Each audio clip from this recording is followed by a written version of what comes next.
Hi everyone. Today we're going to talk about making a class pretty.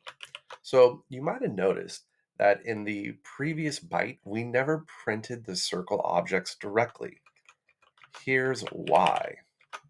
If you print it out as is, you get this strange looking message. It says underscore underscore main underscore underscore. So in other words, dunder main dot circle object at and then a number. All that this is telling you is that the double underscore main is how Python represents the actual file that you're running to produce the output. It tells us we have a circle object, and then it gives us that number. That's just the location in memory where Python is storing this object.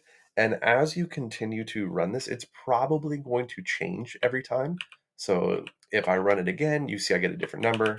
And if I do it one more time, I get yet a different number. Generally speaking, we don't really care what that number is.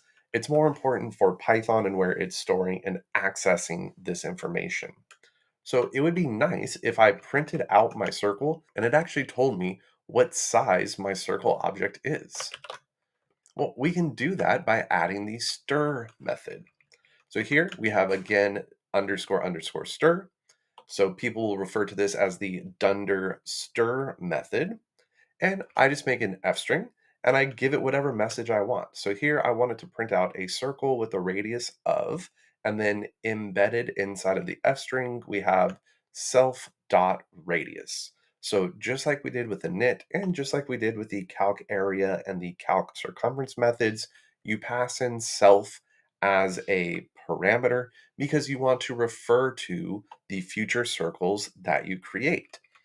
Now, when I come down here and I actually use the circle class to create a circle object and I print this, you'll see that we get a circle with a radius of 3. That looks so much nicer than what it was before. Now, the final class will actually look like this. We have our init method, we have our calc area methods, our calc circumference methods, and then we added in our dunder stir. So the nice thing about this is you can tell the size of the circle just by printing your objects directly. So if I print out my circle and I print out my little circle, I get back these two messages, a circle with a radius of 3 and a circle with a radius of 1. Thanks for watching and good luck on adding the dunder stir method to today's byte.